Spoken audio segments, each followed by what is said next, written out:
Hi there, I'm Chef Eric Crowley, owner of the Culinary Classroom in West Los Angeles, and today I'm going to show you how to make croutons.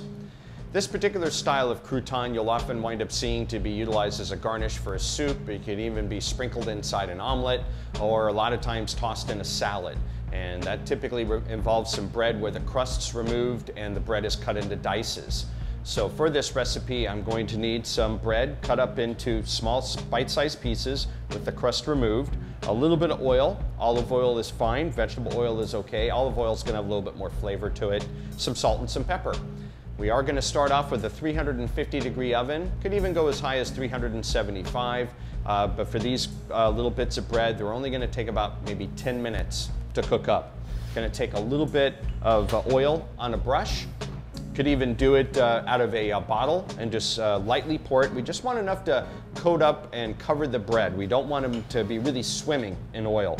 So I'm just going to dip the ends of the brush into the oil. I'm going to drizzle this on top of our bread.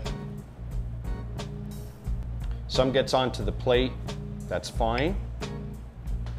We toss up our bread in a nice oven-proof dish here. Something metal will wind up working best with a shallow side to it. Even a cookie sheet or a baking sheet will be fine.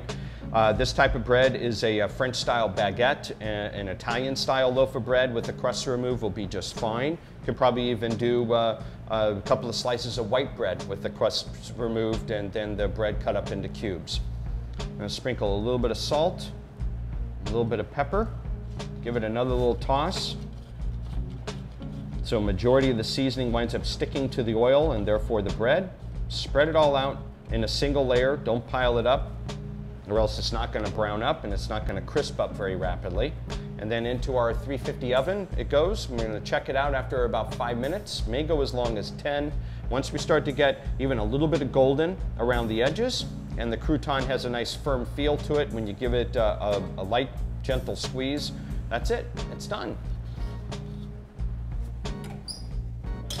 So our croutons have come out of our 350 oven after about 10 minutes. You want to also give yourself about 10 minutes to preheat the oven, so say about 20 minutes total.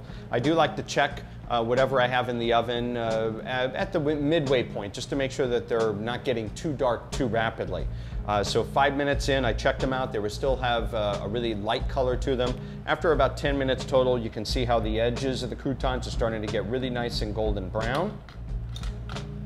And these guys are ready to utilize in a salad, for example. You can sprinkle these on top of a soup, like a clam chowder or a tomato soup. After these croutons are made, you can certainly increase the volume to as much as you need. Of course, you would want to utilize a larger pan. Make sure that they're spread out and evenly distributed so they're not really touching each other. That's going to promote the browning. After they cool off completely, you can take these and you can store them in a Tupperware or a Ziploc bag. They'll keep at room temperature for easily 2 weeks. Make sure that they're absolutely cool before you start to store them. If you store them and get them sealed up in a bag, for example, while they're still warm, they're just going to soften up again. They'll also keep in the refrigerator for about a month. They'll keep in the freezer for about 6 weeks. And that is how you make croutons.